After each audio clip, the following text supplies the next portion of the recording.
Support for this episode comes from T-Mobile. We're a lot more than just baseball fans. We're baseball fanatics. And thanks to T-Mobile, we can stay connected to the game we love with 5G in more places. T-Mobile is your ticket to the game. So whether you're home or away, you're never far from your favorite team with America's largest and fastest 5G network. Don't get caught looking. Switch to T-Mobile, the leader in 5G today. Fastest according to Open Signal Awards based on average speeds in USA 5G Experience Report, April 2021. See 5G device coverage and access details at T-Mobile.com.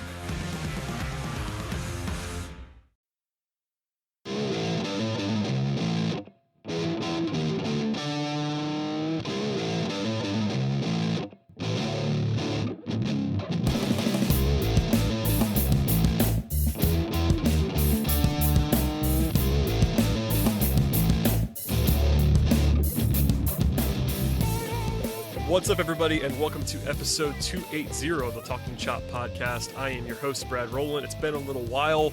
It is Tuesday evening, and I am joined, as often, by America's favorite Braves fan, Scott Coleman. Hello, sir. I'll put that in my Twitter bio tonight. America's favorite Braves fan. Listen, that's what you are. I appreciate it. It's good to be on. This is about as good as it gets during the sports year, in my opinion. You have, of course, baseball less than 10 days away now. I think we're officially 9 days as of recording this. You have March Madness for college football. You have the draft coming up, and you have spring workouts, spring ball. You have the NBA and NHL in full swing. So this is a really good time of the sports year. I'm sure you probably feel the same way. Absolutely. It's been real busy in the basketball universe, but the Braves are ramping up too, and we're getting there. I know I've admitted this before on the podcast. I'm not the biggest spring training guy in the world. I got to be honest. I do pay attention, but not in the way that some do. Like there's lots of live tweeting going on right now, and I can't do it for spring training. I appreciate everyone's efforts though. Honestly, yeah. It's helping me follow along if nothing else. You know, we'll be at work and like people are like talking about pitch approach in the sixth inning of the Braves game, and it's like, all right, well, I appreciate this, guys. You're helping me get my prep done for the podcast. Yeah, no, I learned, like you said, I the extent of my following, unless it's like a weekend where the game is on MLB Network or something, I kind of follow along through people who live tweet it. So yes, I appreciate it. People will say, oh, that was a good, he was down 0-2 and then he came back to get a double in the gap. That's good to know. But I'm with you. I think for spring training for me, it's really just have everyone shake off the rust, stay healthy. Thankfully, the Braves, I'm knocking on wood. So far, the Braves have had a very healthy spring, and you just hope that they're able to finish up this last week and shift to the regular season here. Yeah, so I got a couple questions about like why we haven't done more on the spring training, and that's really the reason. Like I think it matters on some level, but I think it's very often overblown, like especially the numbers and how guys look, it definitely matters, but that kind of explains it. So people that were asking that either in the comments or on Twitter, that is sort of the explanation. I will say before we dive into the main event on this podcast, which is the lineup preview, there's a couple of position battles going on, bullpen stuff. Still about a week left in spring training. The Braves open 9 days from now as we're talking. But the latest roster projections from Dave O'Brien and Mark Bowman have been out the last couple of days. There's a few battles going on, one at the end of the bullpen and then one in the utility spots, basically on the bench. Obviously, we've done previews on both the bullpen and the bench already. If you want to listen to those, if you missed those, they're definitely still available and largely relevant, not all the way through, but most of them. But it seems like, and maybe you can correct me if you disagree with me, Scott, but it seems like Jake Lamb and Ender Inciarte are considered to be relative locks for the bench, and then you figure obviously one more catcher, whether it's Contreras or Jackson, and then you have these last two spots. And recently, Adrianza has come on. He's been incredible in the spring to the point where the guys are talking about him like he's not a lock, but is leaning towards he's going to make the team. You have Camargo, you have Kipnis. Do you have any thoughts on where they should go here or what they're actually going to do? Because I think we're all kind of guessing what they're going to do, but where would you be right now on the bench if you had a choice? Yeah, I think because obviously we've talked about Ender ad nauseum on this podcast, but because he is owed real money, I saw a couple folks going back and forth this past week about, well, they could just release him or whatever. But one, they don't exactly have great other options. And two, you don't know that Christian Pache is going to just set the world on fire. And inevitably there's going to be an injury of some kind for one of the outfielders. So I'm with you. I'd probably put Ender at the top of the list for those reasons. And then Jake Lamb has not had the best spring. Not that you want to evaluate 30 or 40 plate appearances for a guy who's been around the big leagues for 5 or 6 years now, but I think because he does bring an element of left-handed power, potentially off the bench. He's also, of course, plays third base, which, looking at the Braves roster, there's really 2 spots in the order where you have a little bit of a question mark or even a big question mark. So I think those 2 are for sure in there.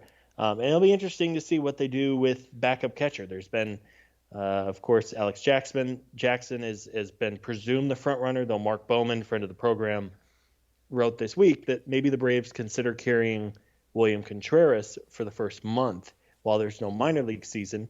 Let him sit with Travis d'Arnaud every day, learn at the big league level. He's not going to play every other night, but maybe 2 or 3 starts. Have Contreras up for the first month and then reevaluate. If you want to send him down to the minors, he's probably going to get a little better seasoning in Atlanta with d'Arnaud than he would be playing at the alternate side. So I think those 2, I guess, and then, of course, you have to have a backup catcher of some kind, though, because Travis d'Arnaud is playing most every night, at least to begin the year. I don't think it's as big of a decision as what some have made it out to be. Yeah, it matters, and I think it's really weird with the lack of AAA early in the year to where, like, maybe you just want Contreras to play a little bit, which is a little bit strange, but I don't really have a huge thought either way there. Like, I can see both sides. I think Contreras, everyone agrees Contreras is the more interesting prospect between him and Jackson. It's just whether sort of a philosophical approach thing, and if he can't play anywhere else, you might as well have him in the big league club is kind of where I would come down on that if it doesn't really matter and have impact. But anyway, there's that stuff. And by the way, Jake Lamb had a good day today. I know, before that he had been getting, there's lots of rumblings that I know, I say on Twitter, people have not been thrilled with Jake Lamb, but he had a double and a home run today, so maybe that helps him. And I think even with that, the way that the B guys were talking was that he was kind of a lock anyway, so I'm sure that helps to cement him.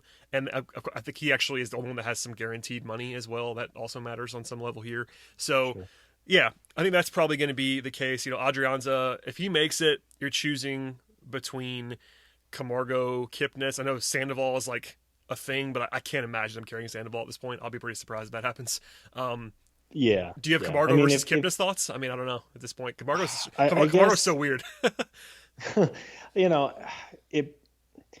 carry Adrianza, I think it probably helps Jason Kipnis more than Camargo, because then Camargo is, his role at that point is like the backup shortstop and backup third baseman. There's not a real clear path to Camargo being anything other than just a pinch hitter. Well, and the theory with Camargo is that maybe he's your backup shortstop, but if you keep Adrianza, that doesn't. Right. That's kind of his only. Not only.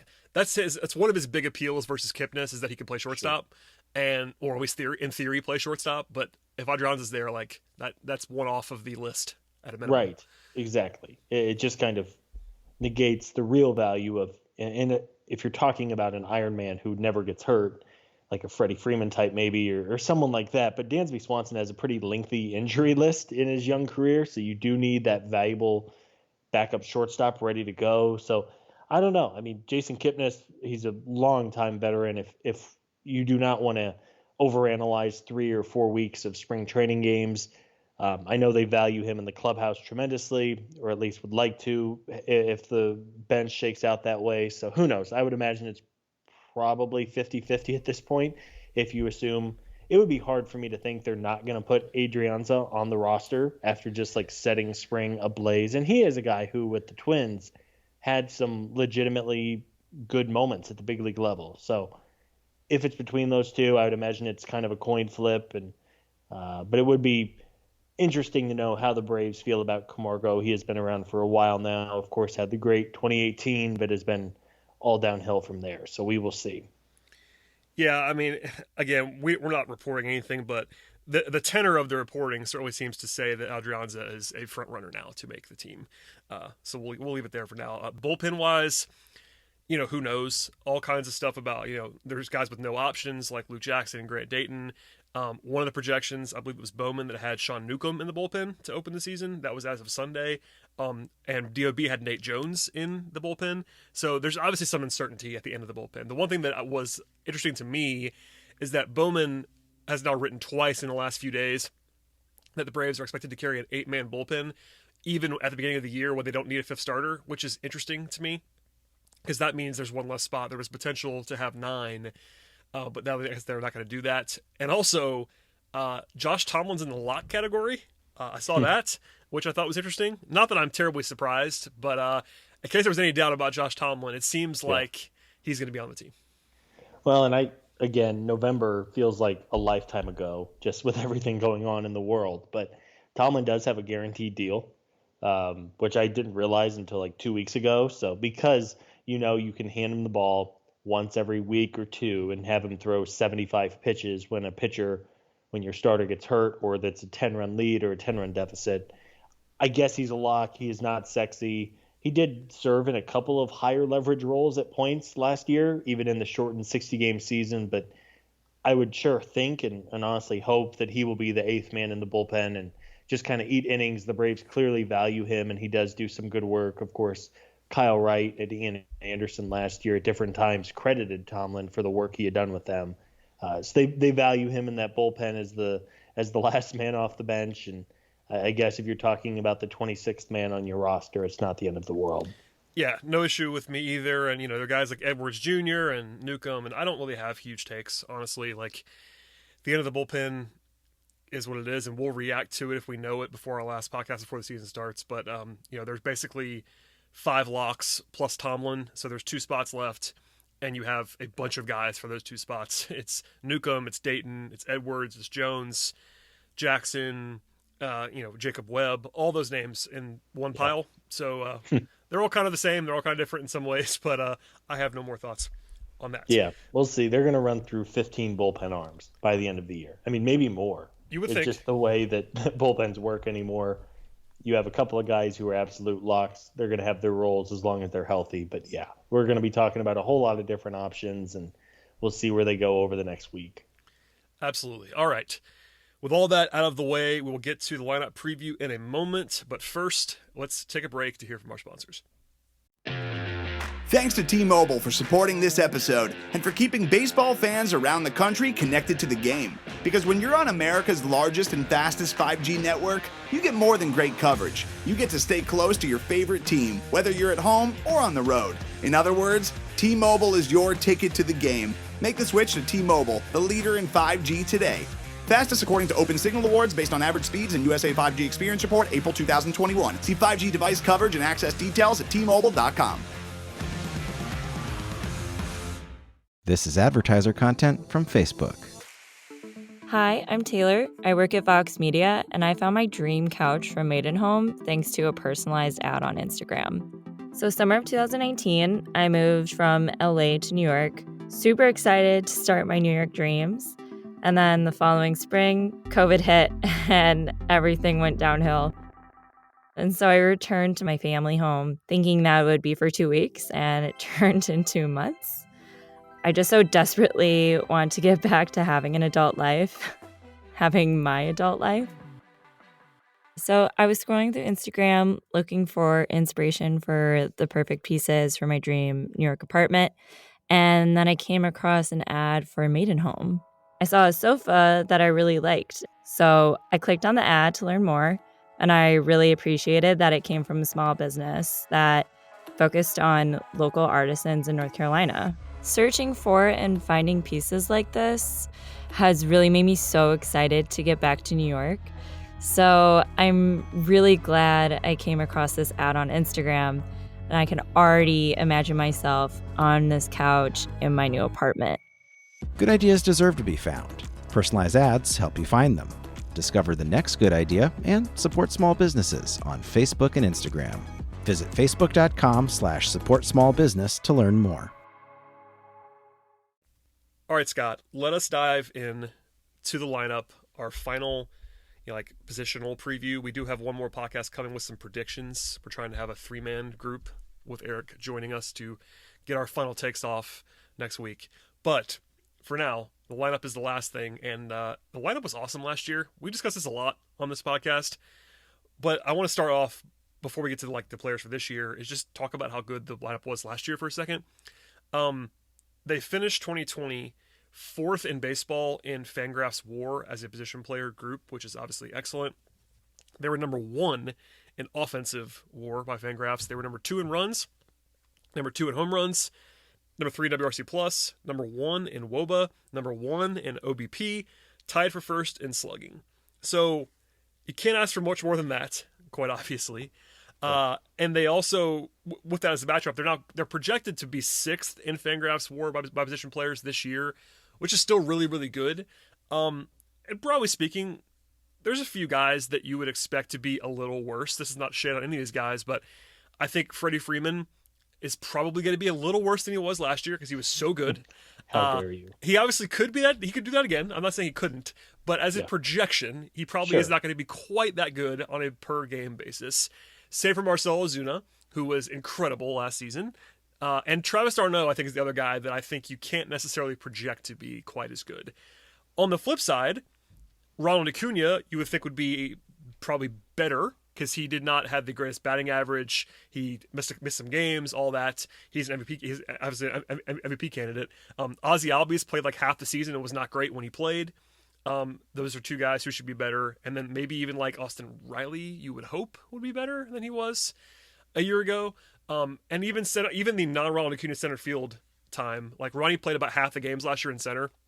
But when it was Ender, it was pretty ugly. So there are moments, there are places in the lineup to be better, places in the lineup to be worse. I guess before we dive in, Scott, how do you feel about this group? Because it's pretty good. We can all agree on that, I think. Yeah, there's a ton to like.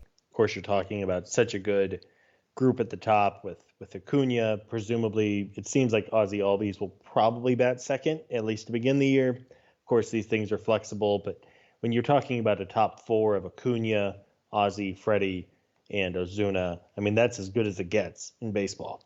I'm with you. Travis d'Arnaud was out of his mind last year, and really he's been out of his mind since he went to Tampa Bay in 2019. I think it's inevitable there's going to be some regression there for a couple of reasons. One, you talk about catching in the Atlanta Summers. I've talked about this before. There is a reason the Braves always carry 2 pretty good catchers on their roster. It is impossible to expect a catcher to hold up over a full year while catching in the middle of an Atlanta summer. It's just brutal on your body, physically, mentally. And as good as he was last year, he had like a BABIP above 400, if memory serves. It was very, very high. He did hit the ball hard, which of course leads to a higher batting average on balls in play. But I think he's going to come back to earth a little bit. And then Dansby Swanson is a little bit of a wild card in the fact that we kind of now know that when Dansby is healthy, he's a genuinely good hitter. Yep. But that has not been the case over a full 162 game season yet. We got teased last year. He was healthy, 60 games, even though he is a little bit of a roller coaster where he's on hot and cold stretches. Dansby can be very good. He can also be, you snap your fingers and suddenly there's an injury. We saw in 2019, it looked like he was finally about to break out. Of course, I don't even remember what kind of injury he had. He was never really the same in the second half. So this group as a whole could be very, very good. And you just hope, as we said, we hope for healthy years out of the big 6, I guess we'll call them. And then there's some real upside with Riley and Pache at the bottom. Yeah. So, well, I think I said it a second ago, but the Braves are projected 6th in Fangraphs WAR for the position players, and that's in Major League Baseball, not just the National League. So that's obviously a pretty lofty number, and number 1 in the NL East in position player WAR, which I agree with. I think the Braves do have the best lineup in the division. That definitely matters, and we discussed the division ad nauseum in the last podcast with Joe Lucia and I. But I guess we'll dive in now to like position by position, just kind of quickly. We'll obviously not spend as much time on like Freddie Freeman because he's really good, and that's pretty obvious. But d'Arnaud, let's start catcher first. d'Arnaud is the headliner there, and we both just talked about him, but just for some numbers from last year, he slugged .533 and had a 144 WRC plus. So when we both say that he's due for some regression, it doesn't mean that he's going to be bad. It's that he's not going to be, Johnny Bench, basically. That's what he was last season, which is fine. And it was 44 games. That's actually a lot. 60 game season. He was a top 5 catcher in baseball last year by most metrics. This year, the Braves are projected to be 13th as a position group at catcher, but that is with 2.2 WAR for d'Arnaud and 0.0 for everybody else. So if it's just Darno, he'd be a lot higher. It's just that the Braves, the young guys behind him have no depth, like in terms of like sample size to be banking on. It is reasonable to me that the Braves might have some problems with either Jackson or Contreras. Contreras is obviously really talented, but you can't assume those guys are going to be any good this year. Quite frankly, you're really wrapped up in Darno being good, and if he's good, then there's no problem, and he's going to play more than you might expect. But there's going to be a quarter of the games or more that he doesn't play, and that does matter as well. He hasn't been incredibly durable in his career necessarily, and they kind of need him to be, honestly. Yeah. So I'm going to throw one more thing at you and then let you respond. This is his projected line by Fangraphs. 442 plate appearances, 262, 324, and 441. So about a 760 OPS. That is notably better than his career numbers, and that would definitely be a better than average line for a catcher. Does that strike you as appropriate? Is it low? Like, how do you kind of feel about Darno heading into the season? Because he's tough to project, honestly. He really is. Yeah, he is. I think clearly he has figured something out in the middle stages of his career here. His career numbers are being dragged down considerably by the first couple of years when he was with the Mets and just wasn't healthy. But yeah, I think his career WRC plus now sits at 101. I would probably take the over on that. Actually, I would pretty comfortably take the over on that. I was looking at his numbers with Tampa Bay when he had his mini breakout in 2019. Had like a 118 WRC plus, which is very good for a catcher, especially considering the landscape of catching around Big League Baseball. So nobody in there can realistically expect him to be this godly offensive figure as he was last year. He was a Silver Slugger winner, better than the likes of JT Realmuto and Yasmani Grandal. But clearly he has figured something out. He worked well with the Braves last year. He's hits the ball incredibly hard. If you look at his batted ball profile on Baseball Savant, he does everything you want from a hitter in terms of exit velocity and hard hit rate. He elevates the ball, which of course is important the way the ball carries now. So I think he's going to have another good year, maybe not quite all-star level Travis d'Arnaud as we saw last year, but even if, as you just said, even if he regresses just a little bit, the Braves are in good hands. Yeah, I think if he is healthy, or at least relatively so, I have no concerns. Like even if when he regresses a little bit, he should be an average or better catcher. My only concern is what happens when he's not playing and or when or if he gets hurt. Because I just don't know. Like I'm pretty confident that Alex Jackson is not going to be very good if he plays. With all due respect to Alex Jackson, he's not going to hit. I don't think there's no evidence that he's going to be able to hit. So if that's, I would think, maybe even assume that if d'Arnaud got hurt, they would go to Contreras every day or close to it. Not every day, but as the primary guy. Would you agree with that? Because I think he just has so much more talent that I'd be surprised if they didn't do that if there was a reason to. Yeah, I think so. I think Contreras, obviously you would prefer that he plays another full year close to it in the minors. But I think if d'Arnaud was seriously injured, for 3 weeks or something, a month. Yeah, if it's going to be for a couple weeks, then yes, Contreras and Jackson, you just hope that they do okay. If it was a serious injury, I think they would almost have to look for exterior help, but obviously that's impossible to project. Yeah, that all sounds right. So I think both of us we're feeling pretty good about catcher, above average. I think 13th in projections might be low as long as d'Arnaud is healthy, but I also get it because the backups are non-entities at this moment in time in the major leagues. Okay, first base should be an easy one, Scott. Freddie Freeman.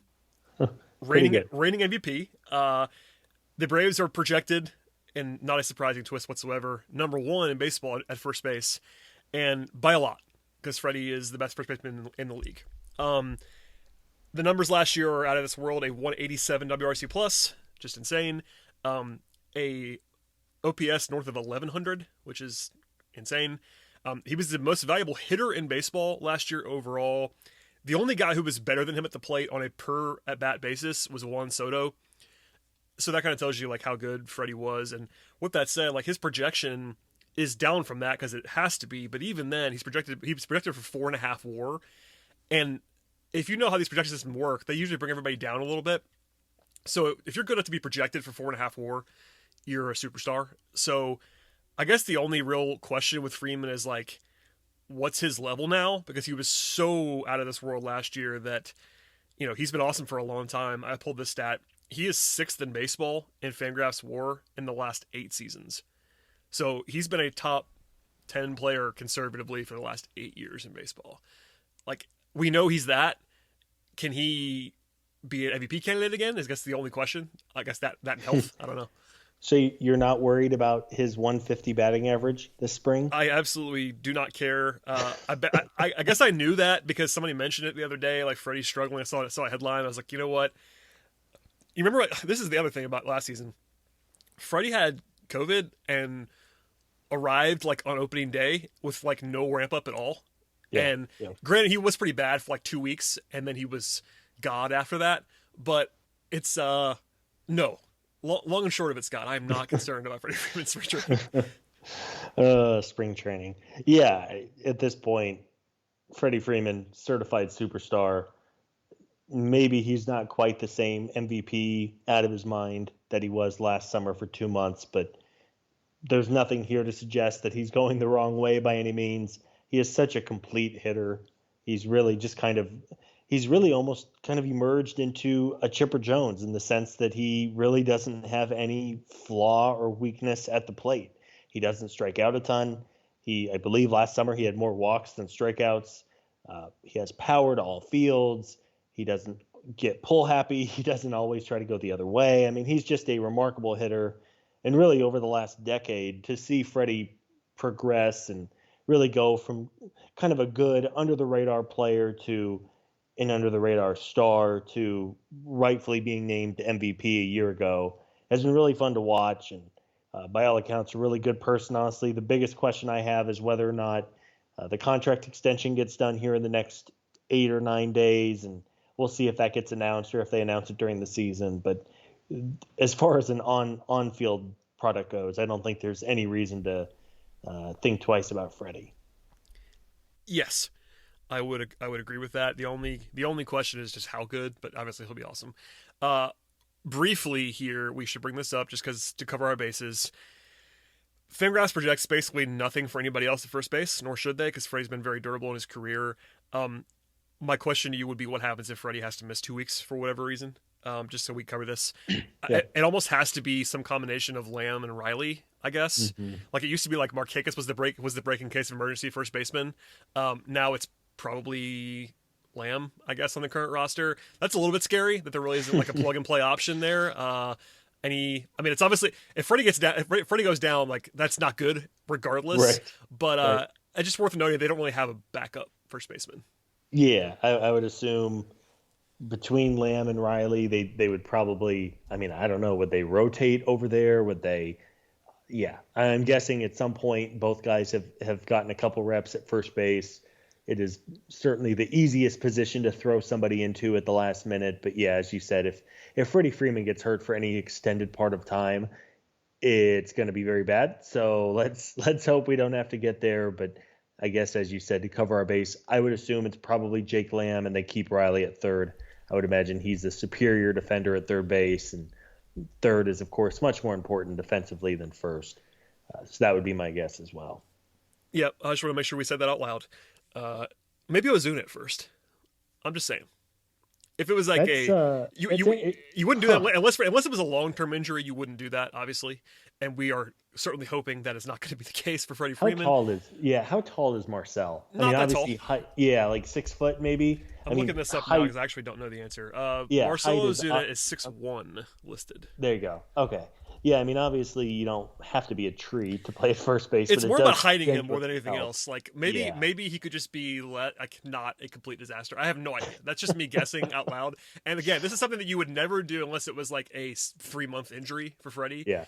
Or you wouldn't even think about it. I just that popped in my head, so I don't know why I said it out loud. But there you go. Okay, moving along from there. Freddie Freeman, good. Second base. This is interesting to me. Not surprisingly, because we're very high on Ozzie Albies, but Fangraphs projects the Braves number 1 at second base, which is interesting.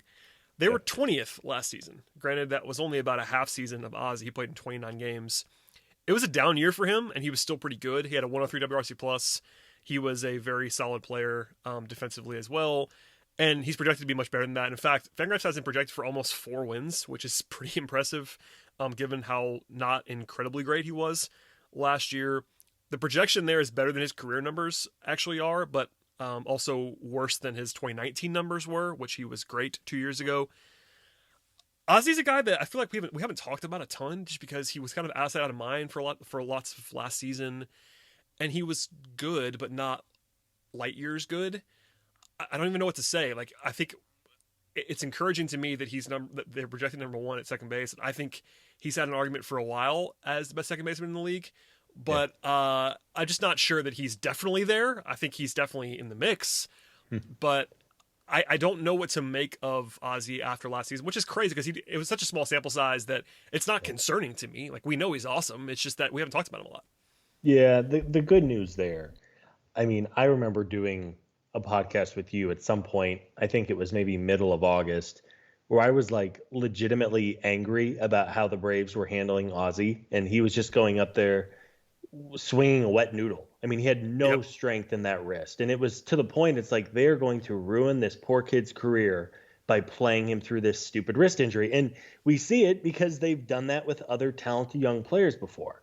The good news, of course, is that once Ozzy came back in the middle of September or whenever it was, he looked much, much better. He had a couple of home runs in the postseason, of course, a big one in the 9th inning in the first game of the NLCS. So, yes, I think you have to hope, and obviously by all accounts, he looks good this spring. His wrist looks to be healthy. But, yeah, you're right. It's interesting. I don't know if we've talked about Ozzy really at all this winter, and I think we just, in the back of our minds, we pencil him in as being this really good second baseman, but you're right, we haven't given him a ton of press, but I think that's because we know how good and how reliable he's been in his young career whenever he's feeling good. Yeah, as long as he's healthy, he's 24 years old, the contract is the heist of the century, all that stuff that we've talked about a number of times, but I'm encouraged to see him just be healthy again to start the season and be good. Obviously, that's kind of a broad thing for this, and this whole season is going to be kind of strange in a good way. After last year's sprint, it's like back to normal-ish with regard to baseball every day for 6 months. And maybe Ozzy benefits from that. Like, he's just kind of I wouldn't say he's necessarily steady, but he's really good, and we kind of know that. So defensively, he's safely very good as well. I don't know where the bat lands. Like, the projection, just for reference, is a 347 WOBA, slugging almost 500. If that's what he does and ends up being a 3.5, 4 win player, that isn't going to get a ton of stories written about him, but he'll be a top 5 second baseman in the league who does that. You know what I mean? Yeah. Like, someone's going to be better than that in baseball in terms of the second base and maybe all-star stuff or whatever you want to say. But if he just does that, no one should complain.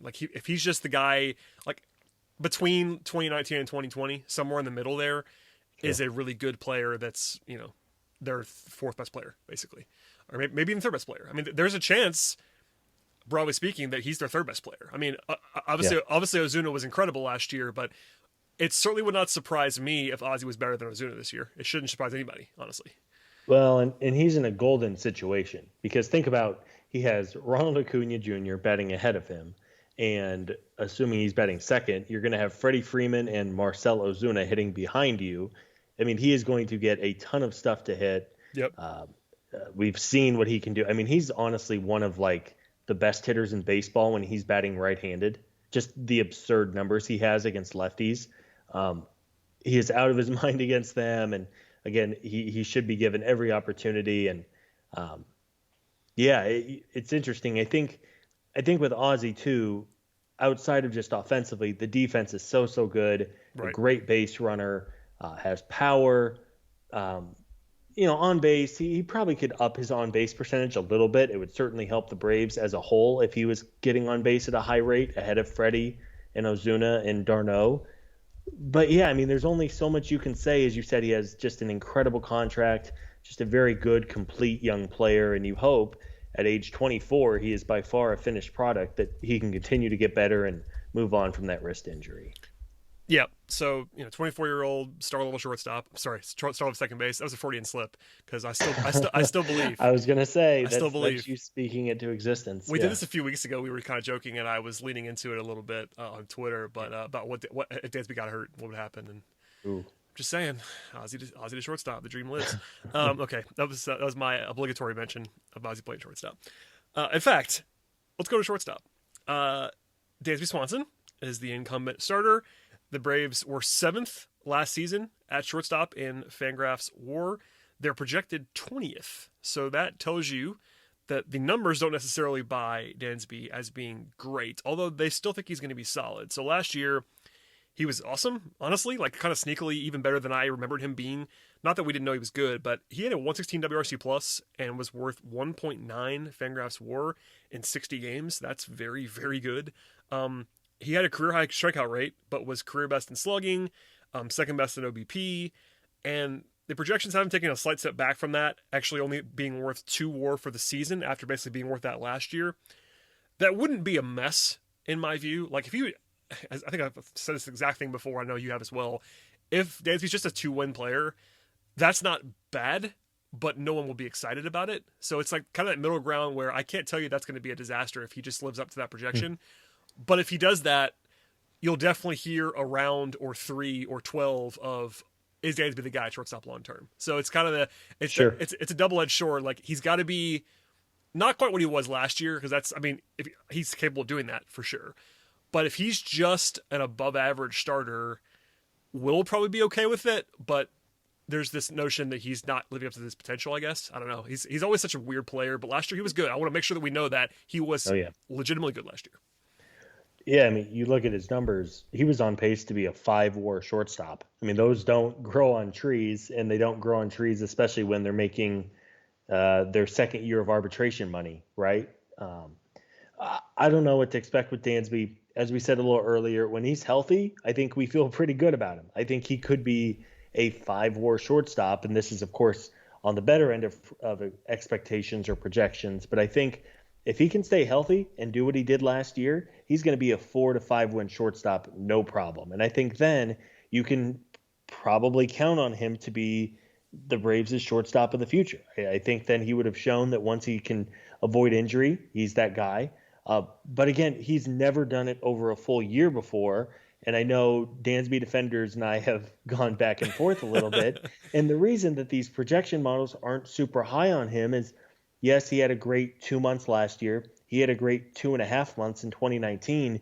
We just don't know. And he's been streaky by nature. We've all seen it. He has stretches where he gets 3 hits every night, and then he'll go 3 weeks and go 2 for 50. And we're like, oh my goodness, is he ever going to get a hit again? That's just the way some hitters are. They're incredibly streaky. Marcelo Zuna historically has kind of been the same way, though he was not that case last year. But yeah, big year for Dansby. 2 years from becoming a free agent. So, of course, I'm sure that's starting to creep into his mind a little bit as well. But, yes, a big year for him. And if he's batting 6th more times than not, he's going to have 1.5 million opportunities to break a game open with all of the good hitters in front of him. A very important player for the Braves, and let's hope Dansby can stay healthy. Yeah, so optimistically, he's gotten better in 4 consecutive seasons. So you can't assume linear growth for the rest of his career. But, you know, after he broke out when he first arrived and it was awesome in that 38-game sample in 2016, he was very bad in 2017, pretty bad in 2018, just fine in 2019, and then legitimately good last year. So it's like he won't continue to just be like that, but that's just, there's been some linear growth here, and he's still, for as long as he's been around, he just turned 27, so he's kind of right in the middle of his sweet spot of his prime. The durability thing is a question mark. Like, he's not been incredibly injury prone, but he's played 144, 136, and then 127 before last year. Now, he did play every game last season and actually led the major leagues in at bats, not plate appearances, but at bats. So he was on the field a lot, which is good. That was a good stepping stone for him to be durable, to be out there every day. I'm sure he won't play all 162 this year, but it'd be good to see him like put together like 150 games of solid consistency in terms of baseball. But I'm with you. I think there's always going to be a streaky element with him. It's just kind of managing what that looks like. Well, and they don't need Dansby to be a star, which is good. I think that's a very real thing that young players, particularly ones who are taken number 1 overall, and he had that weird, he was drafted and then traded, and of course he went to Vandy, and is from the Atlanta area. I mean, there's a lot of expectations and pressure that comes with that. And being able to slot in a little bit lower in the order, hopefully, again, I'm repeating myself, but man, if he can just avoid the injury bug, he's always had, whenever he has been hurt, it's been just kind of a random mishmash of things. It's not like he consistently has a bad oblique or he has bad ankles or something like that. It's just kind of been a weird variety of sorts, and hopefully, fingers crossed, he can give the Braves, as you said, even if he's just an above average, good, steady shortstop. He plays great defense, good base runner, great athlete. If he can provide some pop in the middle of the order, it'd be a big, big boost. Yeah, that's probably enough on Dansby, but he's a pivot point, to be sure. I think he's not the biggest X factor, which we can litigate later on, but he is one of them in terms of upside with the lineup, because if he's just solid, it's totally fine.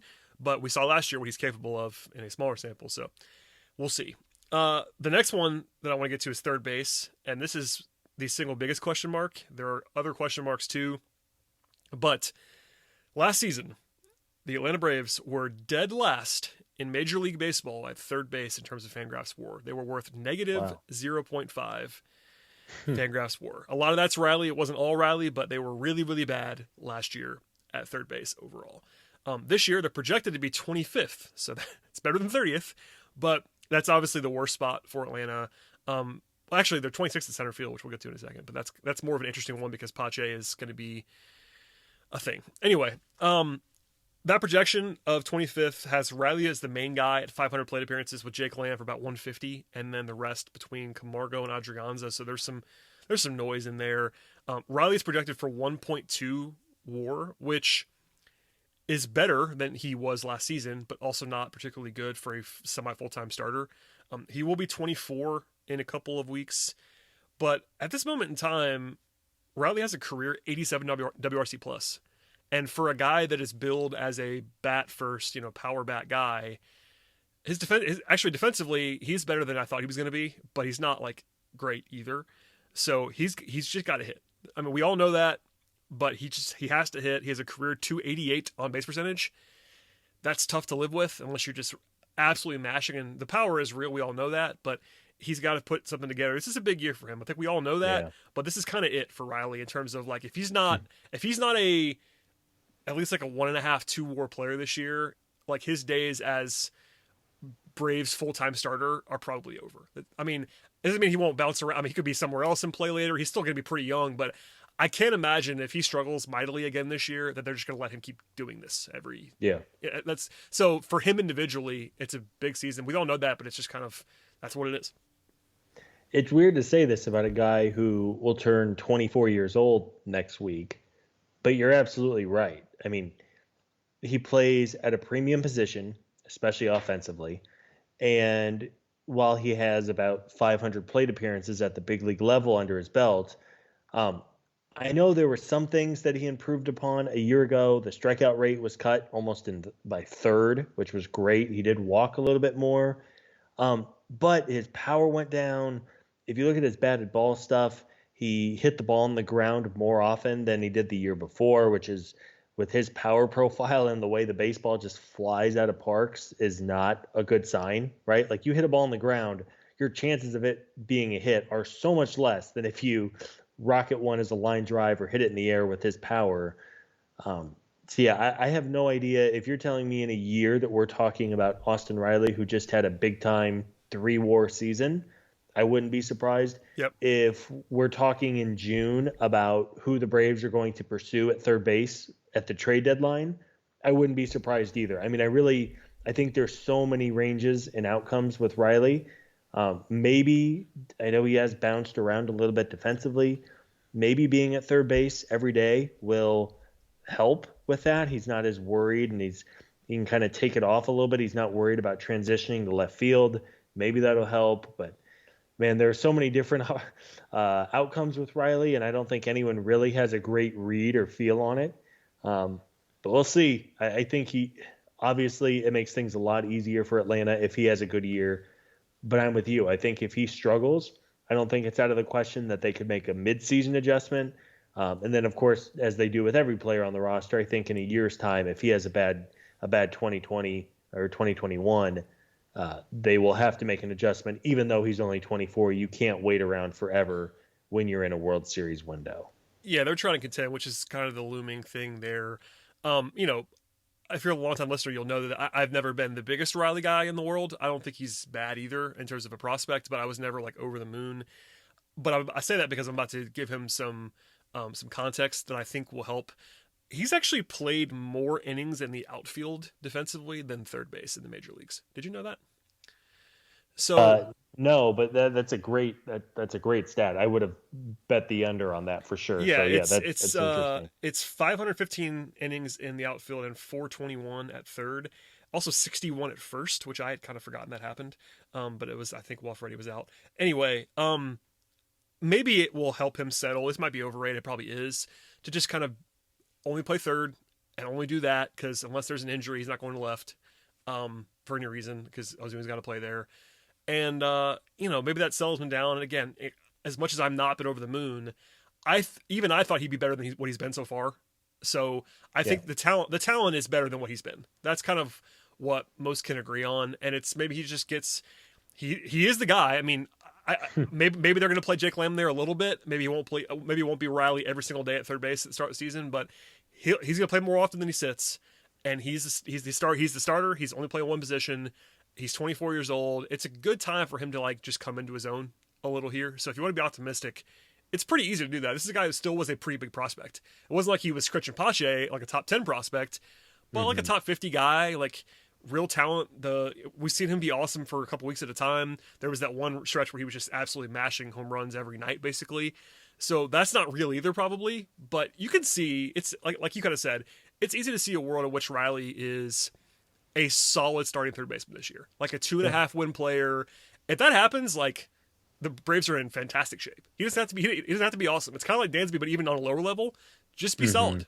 Like don't go out and have a 275 OBP. Like, yeah. And I think Austin can get there. As you said, he's a guy who continually got better as he moved through the minors. Defensively, he is much better. You talked about he's been better than what we expected. I think he has really improved himself. He's gotten himself in great shape. He was kind of pudgy and not super athletic when he was in the lower levels of the minors, and he's in tremendous shape now for being a big guy. I want Austin to succeed. I think it's interesting that who knows what exactly the Braves and Anthopoulos had to work with this winter in terms of money and finances. But they did not go out and add a legitimate third base competitor. I mean, Jake Lamb has not been healthy in 4 years. I mean, that's not I mean, they had to do something. Right. Jake Lamb's not a competitor for Austin Riley right now. No, or at least he shouldn't be. I mean, Riley should be able to put him in the rearview mirror, or even Johan Camargo for that matter. That ship has sailed. I hope that ship has sailed. Honestly, I hope that ship has sailed in terms of like a competition.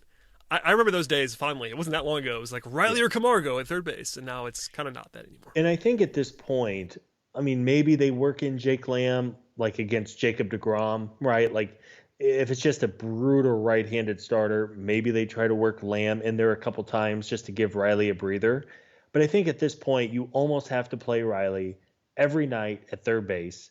You have a good enough lineup with your top 6 and maybe even 7 if Pache is good, that you can kind of survive probably if he's striking out a bunch and is kind of figuring it out a little bit. I would be in favor of letting Austin play just about every night the first couple months of the year. And I think by June or July, we should have a pretty good idea of where he is long term. Agreed. All right, we'll leave that now. Riley and Swanson back-to-back was not on purpose, but those guys are interesting pivot points. Yeah. This will be a shorter one. Marcell Ozuna. Left field. We discussed him a lot because he just signed the deal, so we spent a full podcast and a half on him. You know, he's projected to be the second best left fielder in baseball by Fangraphs. At the plate, we all know what he is. He probably isn't going to be as good as he was last year because he was unbelievable. But a guy who's always had better batted ball stats than production until last season, and then they matched up. Like he just mashes the ball. His projection is back down. This is funny. Back down to a 877 OPS, which is if he does that. I mean, we said this on the contract podcast, but if he just regresses 10%, it's 15%. he's still awesome and it's worth the contract. You know, the defense is questionable, to be sure. We all know that. But I have nothing else to say on Ozuna. Like, he's going to be good, I think. I just think people have to be realistic with what his expectations are. Because I think, you know, guys like Freeman, he's been around for so long. He's beloved in the fan base. I can see a world in which Ozuna has a slow start and people start turning on him, which is so stupid. But I can see that happening just because it's only 1 year of being, like, incredible. And I think, you know, the big, you know, the quote unquote big contract, which actually wasn't that big, but you know how this works. Like anytime a guy gets 4 years, sure. If he starts out poorly, people might start whispering a little bit. But I would not worry. I think Ozuna is going to be good.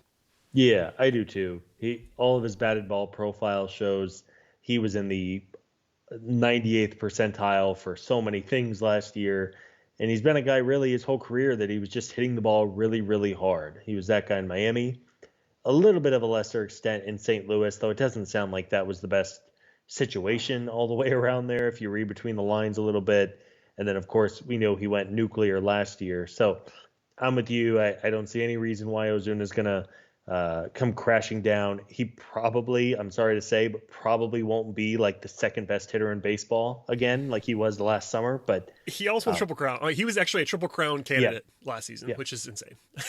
He was out of his mind last year. Of course, going to give a million opportunities to drive in runs, considering who's batting ahead of him. But yeah, you just hope that the defense doesn't sting you too much, and it's probably not going to be great. But the bat makes up for it tenfold, as we talked about all off season long. They had to bring in a premier bat to bat cleanup in this order, and I think Marcel is that guy. And you just hope that defense is okay, and you can work around him a little bit in the later innings as well. So I certainly think we'll be in for another good year. Agreed. And we made this point before, but as we go to center field here, part of the theory of Ozuna in left is that you have potentially a Gold Glove level center fielder in Christian Pache, and that's where we'll start here. Pache's bat is up for debate, to be sure, but just for a look behind the scenes on our notes document that Scott and I maintain, I wrote in bold letters, "Good luck projecting this" about center field. Yep. Just because, you know, on one hand, Pache is really talented, top 10 prospect. The defense is going to play up. We kind of have seen that already in the major leagues, and all the pedigree stuff is there. But I quite frankly have no idea if he'll hit or not as a rookie. And, you know, he's still a rookie this year. I know he came up last year, but I would suspect, and my general baseline is that he's not going to hit, honestly. It's just how bad is it going to be? Is it going to be playable? Because his defense is so good that they need it so badly with Ozuna in left, and there are no other options to where, you know, there's kind of a large margin for error for Christian, I think. Yeah. At the same time, his projection for Fangraphs is 246, 296, 404, which is a 700 OPS. And honestly, I'm not saying that would be good, but that's fine for what his defense is going to be. I think if he does that, he's a competent starter. Like, that's not exciting because his defense is, I mean, they haven't projected for 0.2 WAR. I will say this right now. If he has 700 OPS, he's worth more than 0.2 WAR. Because Pache's glove in center field is going to be, by all accounts, is going to be big plus at a premium position. So sure. I think that's worth considering. Like, he doesn't have to hit. He just has to be, like, semi-decent. Yeah. And I think the good news here, kind of like Riley, is you're going to be able to hide him a little bit at the bottom of your order. Now, inevitably, it's going to feel like the biggest situation of every game is going to somehow find its way to Christian, right? And he's going to get all the bright lights are going to be on him. But the defense is just, even if the Braves had a great defensive left fielder, I still think maybe it wouldn't take on as much of an importance. But because you have Ozuna as a major liability over there, you're really going to need Pache to cover that left center gap. I'm with you. I'm a little skeptical that he's going to be able to hit, or at least hit right off the bat. I don't think it's going to be a situation where he sets the world on fire right away. And he has not had a good spring, to be certain. Nope. You don't want to overanalyze 35 plate appearances, but he has been pretty bad. But because defensively, I think it just makes up for so much else. If he's batting eighth, maybe he gets a little bit more to hit batting eighth ahead of the pitcher, assuming they don't throw in the DH at the last second here. I think I would certainly prefer to have Pache in center, see what he can do, and have Ender serving as your fourth outfielder and emergency insurance, compared to the other alternative of having Pache off the bench, which just seems like a waste to me. Yeah, it needs to be Pache. Even, I guess to their credit, even as Pache has not hit in the spring, there hasn't been a lot of buzz that he's not going to start the season as a starter, which I appreciate. I mean, maybe they'll throw a curveball and anger us all by changing that, but it seems like everyone's still thinking he's going to be the guy on opening day, which he should be, and that's what they should do. By the way, Ender Inciarte had a 40 WRC plus last season. Granted, it was a small sample size, but man, that was bad. And one more number on Ender, in case people, I know there are still a couple of Ender people out there that I've seen on Twitter. I'm not sure how at this point, but he has an 84 WRC plus in the last 3 seasons. So even if you want to be more charitable, he's not going to be able to hit. And defensively, while Ender used to be awesome and we used to sing his praises regularly, he's maybe better than average at this point still. Maybe. He's not Christian Pache. Christian Pache is supposed to be ridiculous. And we've seen that a little bit. And the one thing I wanted to say about his bat before we move on is that this is a small sample size, I don't want to make too much of it, but I was encouraged on some level that Pache was competitive at the plate in the playoffs. Granted. But he held his own. Yeah, he wasn't great, but he didn't get blown away. And that is a small thing. Again, I probably shouldn't even say this out loud, but it's more narrative-y, but I was encouraged by that. Even so, prospects, especially non-elite hitting prospects, I'm going to assume they're going to be bad at the plate until they're not. So I assume he's not going to be able to hit very well this year. If he does, then that's gravy. But go out there, bring your glove to work, Christian. That's all you need to do is bring your glove to work, shade a little bit to left center, get on base sometimes. It'll be fine. Well, and you have to remember too, with prospects in his situation, he hasn't really seen live pitching in like 20 months. Except for the playoffs. I know he... and even then, it was 7 games? What did he get in those 7 games? 18 plate appearances or something like that? Not a lot. Yeah. So again, it's not. Last year was so weird, and everybody's playing by the same set of rules. I get it. But I think what I'm getting at is if he doesn't set the world on fire right away, if he's not batting 400 on Memorial Day, you're going to have to be patient with him. Maybe he emerges into a Ronald Acuna clone, but I think ultimately Pache is going to be a big leaguer for a long time because of his glove. And you just kind of hope that he hits enough and provides some power in the bottom of your order, because you would like to be in a situation where all of his offense is just kind of gravy or cherry on top of the ice cream. The defense is just otherworldly and at such a valuable position like center field. You just hope that he holds his own, and you can't expect anything crazy for him. Yeah. I'm trying to think of how bad it would have to be at the plate for him to stop playing. And for me, it's like, this is too arbitrary, but like somewhere in like the low 600s to OPS. That's how bad it would have to be for him to not play, honestly. I mean, maybe in a larger sample it would be higher than that, but for this year with no backup that scares you, I think there's a lot of leeway there. At least there should be. So we'll see what happens, but hopefully Christian will prove us wrong and he'll hit a little bit, and it'll be not a concern. But still, the Braves are projected, by the way, bottom 5 in center field in the league, and most of that's Pache with a little bit of Ender sprinkled in. So keep your expectations low, I will say, overall, but the glove does help quite a bit. All right. Last position. This is also an easy one, and it is Ronald Acuna Jr. in right field. He's projected. Well, I shouldn't say he. The Braves are projected for 3rd best in the baseball in right field, but that's behind the Dodgers, which is Mookie Betts, and the Nats, which is Juan Soto. So not really a concern to be 3rd. Good company. Yeah. And most of those plate appearances are Ronald. He's projected for 5.3 Fangraphs WAR, which is a lot for a projection because usually there's a pretty middling. Last year he was still really, really good despite having, by all accounts, like not even like an unbelievable year by his standards, which is insane. Like he was tied for 13th in baseball in Fangraphs WAR, and I just said it wasn't a great year. So yeah, MVP candidate for sure. Like doesn't mean he'll win it or even that he'll compete in it, but I think the only debate is like who's better between Ronnie and Freddie, which is not that's a good problem, I think.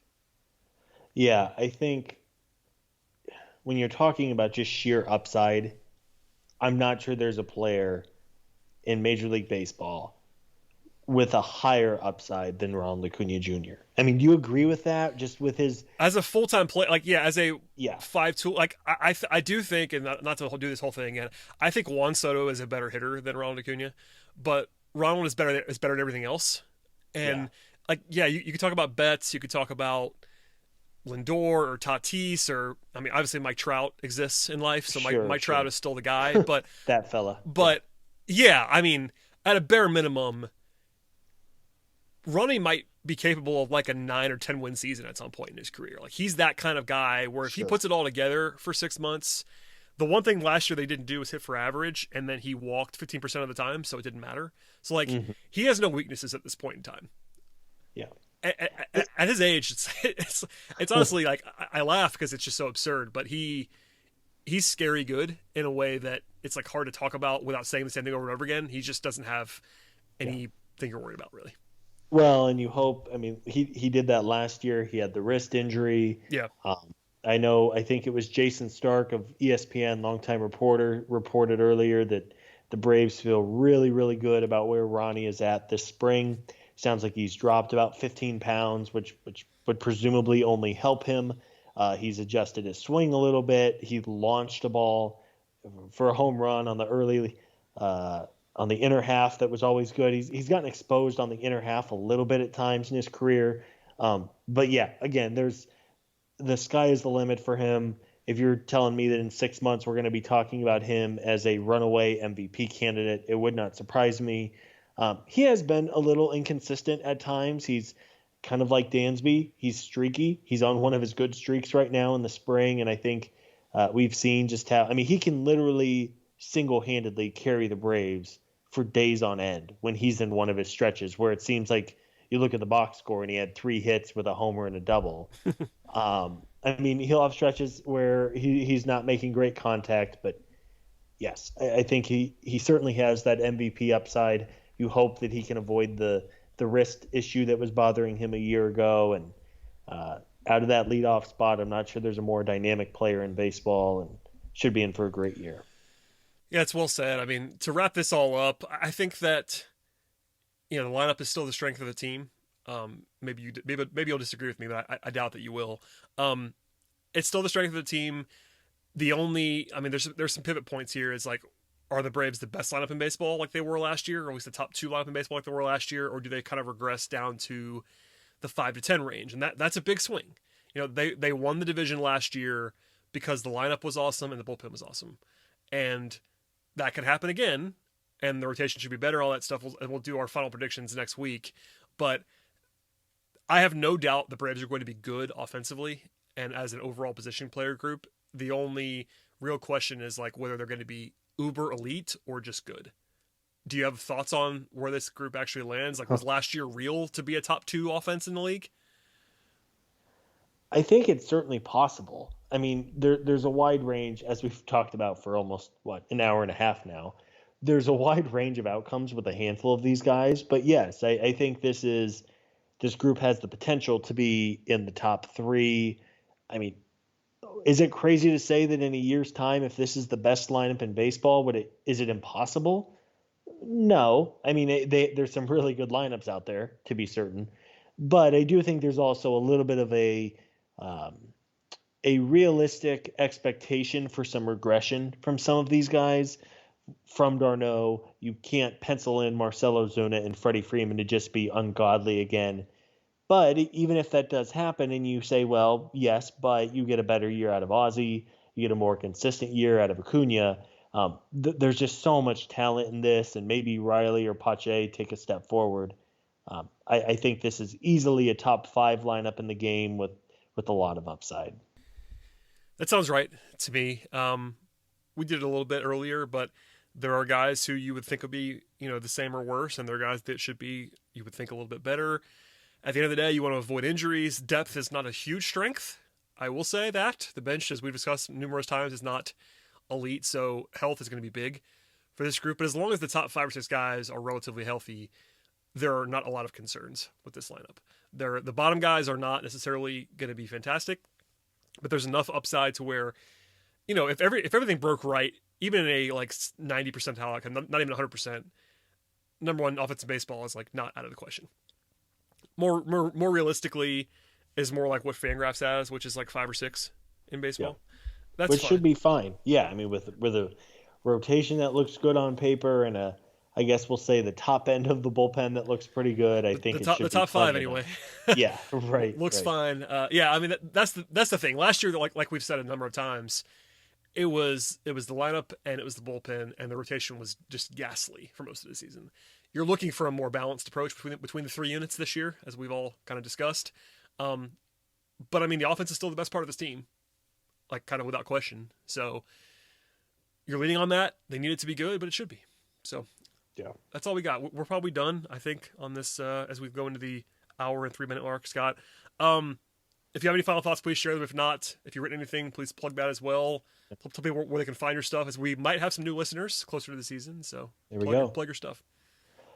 Thanks everybody for tuning in. I hope we really do appreciate you guys sticking with us over the winter months. It's certainly not as fun when you're like chasing rumors and hoping for free agent activity, especially the way it worked out with Morton and Smiley early on and then Ozuna at the last minute. But hey, it is what it is. But yes, thanks as always, Brad, for having me on. Be sure to check out the site, talkingchop.com. We'll have daily recaps. I think pretty soon here we're doing the roundtable questions with the entire Talking Chop staff, which are always good. Yep. And then if you want my random musings on Bill Walton getting the last laugh about the Pac-12 and the NCAA tournament, I'm on Twitter at ScottColeman55. Scott, the world's #1 Sean Miller enthusiast. Sacramento Kings fan. What else? I'm an Atlanta Hawks fan. I love my Hawks. Our Hawks. And my Michigan Wolverines. Yeah, big fan. Your Michigan Wolverines. No, it's thanks for doing this, Scott, as always. But yeah, like you said, check out the site, everybody. Also, shouts to the Road to Atlanta guys who've been recording pretty regularly the last couple of weeks. So Eric, Garav, Matt, Garrett, everybody that's on that podcast feed. It's in this feed, so you probably have already seen it. If not, listen to those shows. Those guys teach us stuff about minor league stuff. Neither one of us are minor league experts.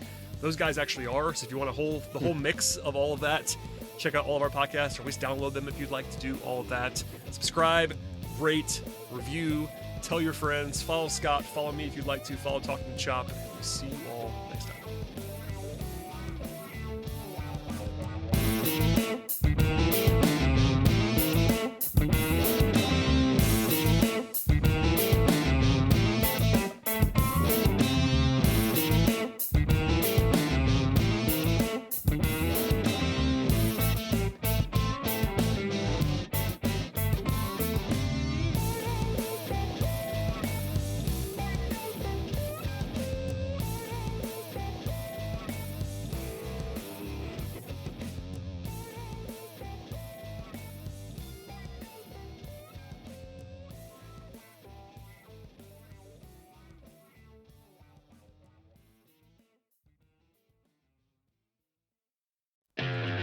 Support for this episode comes from T-Mobile. We're a lot more than just baseball fans. We're baseball fanatics. And thanks to T-Mobile, we can stay connected to the game we love with 5G in more places. T-Mobile is your ticket to the game. So whether you're home or away, you're never far from your favorite team with America's largest and fastest 5G network. Don't get caught looking. Switch to T-Mobile, the leader in 5G today. Fastest according to Open Signal Awards based on average speeds in USA 5G Experience Report, April 2021. See 5G device coverage and access details at T-Mobile.com.